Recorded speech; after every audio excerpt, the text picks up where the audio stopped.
Baroat kechasi qanday kecha, uning qanday fazilatlari bor? Baroat kechasi Sha'bon oyining 14-kechasidan 15-ga o'tar kechasini Baroat kechasi deyiladi. Payg'ambarimiz alayhisolatu vassalamdan marhamat qilinadiki, Payg'ambar alayhisalom bir kun Oysha onamizga aytdilarki, Oysha, Baroat kechasini bilasizmi, qanday kecha deb so'raganlarda Oysha onamiz, ey Allohning rasuli, Baroat kechasi qanday kecha bilmayman dedilar. Shunda Payg'ambar alayhisalom bu kecha bandalarini taqdirlarini belgilaydigan kecha dedilar. Ya'ni chunki baroat so'zi ozod qilish, qutulish degan ma'noni anglatadi. Alloh taolo baroat kechasida bir qancha do'zaxga mahkum bo'lgan bandalarini Alloh do'zaxdan ozod qiladigan kecha deyilgan. Bu kechani ulug'ligidan ulamolar bir qancha nomlar bilan nomladilar.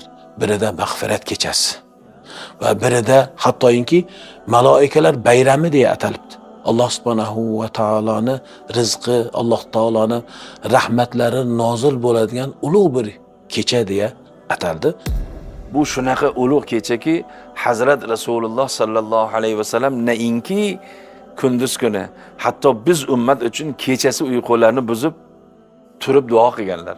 Oysha roziyallohu taolo onamizdan rivoyat qilingan hadisda aytiladiki, Oysha ona meni galim edi, meni kunim edi, tursam Rasululloh yonimda yo'g'ilar.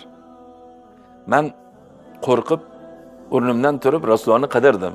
Borsam Rasululloh uylari bilamiz, hozirgi kunda ham Baqiy qabristoni yonida bo'lganlar.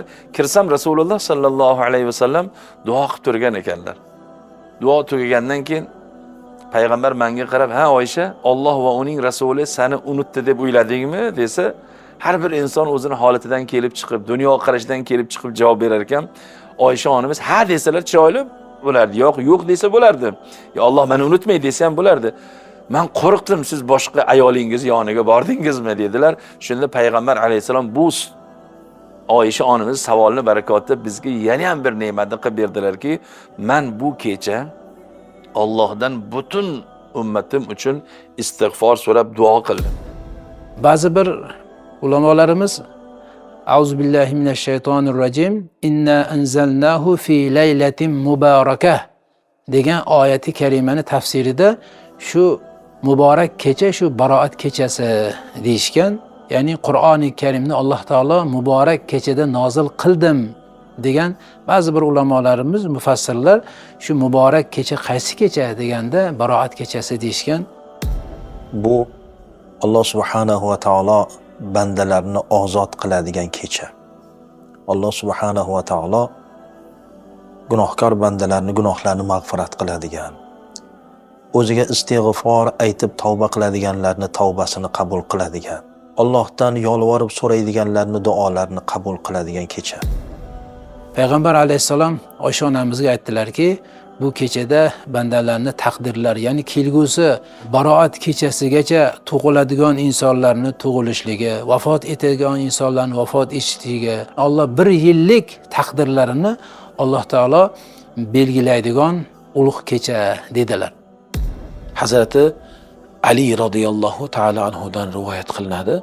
Payg'ambar alayhissalatu vassalam aytibdilarki, Sha'bonni o'sha o'rtasida uni kunduzi ro'zasida bo'ling.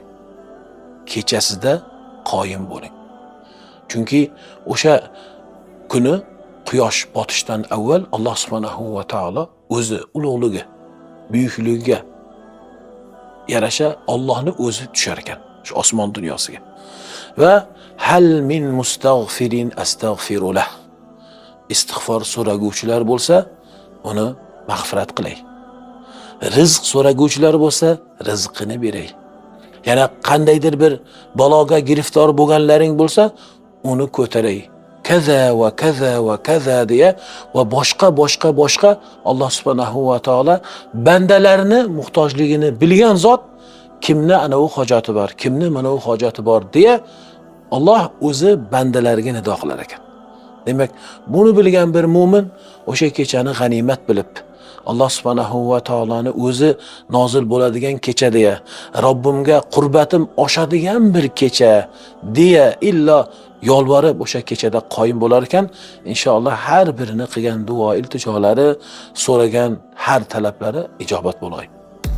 Ammo afsuslar bo'lsinki, ana shunday baroat kechasigacha isloh bo'lmagan ba'zi toifa insonlarni Alloh kechirmas ekan dedilar. Bu bugun biz uchun qandoq og'ir so'z. Birinchisi, mushrik holatda Alloh saqlasin, iymon keltirmagan odamga qiyin bo'lar ekan. Ikkinchisi, astag'firulloh, payg'ambar alayhisolatu vassalom husumatchi ummatlarni ko'z oldiga keltiring. Sabab nimaga? Shuni payg'ambar alayhisalom 3 marta duo qilganlarda, boshqa bir hadisda ham keladi. 12 kechasi, 13 kechasi, 14 kechasi chiqqanda oxir payg'ambar alayhisolatu vassalomga Alloh barakotini, rahmatini nozil qilib, hamma ummatizni kechirdim. Illo ro'zagacha 15 kun qolganda o'zini isloh qilmagan mana shu insonlarni Alloh kechirmaydi. Shuni boshida birodarlar kim turadi deng? Husumatchi. 3 kundan oshiq birov bilan arazlashgan insonni Alloh shunday rahmati nozil bo'lgan kechada kechirilmas ekan. Albatta husumatlashganlar bilan uzoqda bo'lsa telefon orqali, xat orqali, yaqin bo'lsa borib, birodar muborak bo'lsin. Mana baroat kechasiga ham yetib keldik. Baroat keldik degani bu Ramazonga 15 kun qoldi yo 14 kun qoldi degani, men Alloh uchun rozi bo'lim deb orani ochib qo'yish kerak. Undan keyingisi Alloh saqlasin, zinokorni Alloh kechirmas ekan. Uchinchisi, afsuslar bo'lsinki, siyli rahmni uzganlarni Alloh kechirmas ekan. Undan da battar toifa bor, Alloh saqlasin. Ota-ona o'rtasida muomala uzilgan bo'lsa, baroat kechasigacha otasidan, onasidan kechirim so'ramasa, ota-onasini rozi qilmasa, yo ularga oqipadar bo'lgan bo'lsa, na'uzan billah, shuncha kechiradigan odamlar qatorida oqipadariga o'rin yo'q ekan, Alloh saqlasin. Alloh subhanahu va taolo bandalariga lutflar qilib turadi. Ana shu lutflardan biri shu baroat kechasida bo'ladi. Alloh subhanahu va taolo bandalarni yaxshi ko'rgandan shunday qiladi. Banda xatodan xoli emas. Ana shunday kechada albatta qo'limizdan kelganicha bu kechada poklanib olishga harakat qiling. Payg'ambar alayhisalom kimki 5 kechani bedor o'tqizsa, Alloh unga jannatni vojib qiladi. Shuning uchun ulamolarimiz baroat kechasini bedor bo'lib o'tkazib, kunduzlari roza tutishlik juda katta bir savob, eng ulug' amallardan hisoblanadi deb marhamat qilishgan. Hazrati Sufonlar rahmatulloh alayh Sabotul Ojizida aytadilarki, sahar bo'lsa nido aylar farishta, eshit ey odam g'aflat sarishta. Farishta nido qiladi. Alloh subhanahu va taolo nido qildiradi. Eshit ey odam g'aflat sarishta. G'aflatda yotgan ey inson eshitgin, nido bo'layapti. Tavba qilguvching bormi? Tavba qilgin. Alloh subhanahu va taolo tavbani qabul qilishlik uchun nido qildiradi. Tavba qilguvchi banda tavba qilsin. So'raguvchi banda so'rasin. Mag'firat tilaguvchi tilasin. Alloh subhanahu va taolo tavbasini qabul qilay deydi. So'raganni beray deydi. Alloh subhanahu va taolo mag'firat so'raganni gunohini mag'firat qilay deydi. Lekin o'zimiz g'aflatdamiz. O'sha uchun tunlarni g'aflat bilmaylik. Payg'ambar alayhisolatu vassalom aytadilar, Alloh taolo baroat kechasini hurmatidan Bani Kalbning qo'ylarining terisidagi junlar miqdorida hammani kechiradi. Bu hadisi sharhida keltirdilarki, o'sha paytdagi Bani Kalbni qo'ylari hamma qavmdan ko'p bo'lgan ekan. Birov sonni bilmas ekan. Endi ko'z oldiga keltiring. Qo'ylarning soni bilmagan bir vaqtda har bir qo'yning terasidagi junlar miqdorida Allohning fazl va karamini qarang. U degini behisob odamlarni Alloh kechirdi. Egamning mag'firat daryosidir jo'sh, ajabdir bandasidan g'aflat og'ush. Alloh subhanahu va taoloning mag'firat daryosi jo'sh urib turibdi. Ey bandam, gunohingni kechiraman deb turibdi. Lekin banda g'aflatda turibdi deydi. Imkon qadar banda agar Alloh subhanahu va taologa tavba qilsa, Allohga xush keladi. Mag'firat aytsa, Alloh shu bandani yaxshi ko'radi. Rasululloh alayhisolatu vassalom Sayyidul istig'forda aytdilar-ku, Abu ubi zambi, gunohimga e'tirof qilaman. gunohkorman deyishligi Allohga xush keladi. Alloh subhanahu va taolo u bandasini gunohlarini mag'firat qiladi. Rasululloh aytdilar, shu sayyidul istig'forni kim ixlos bilan 3 marotaba aytsa, agar uning gunohlari dengizning ko'pigichalik bo'lsa ham Alloh mag'firat qiladi dedilar. Demak, shunday imkoniyatlar bo'la turib, biz bundan foydalanmasligimiz, ne'matni qadrlamasligimiz bo'ladi.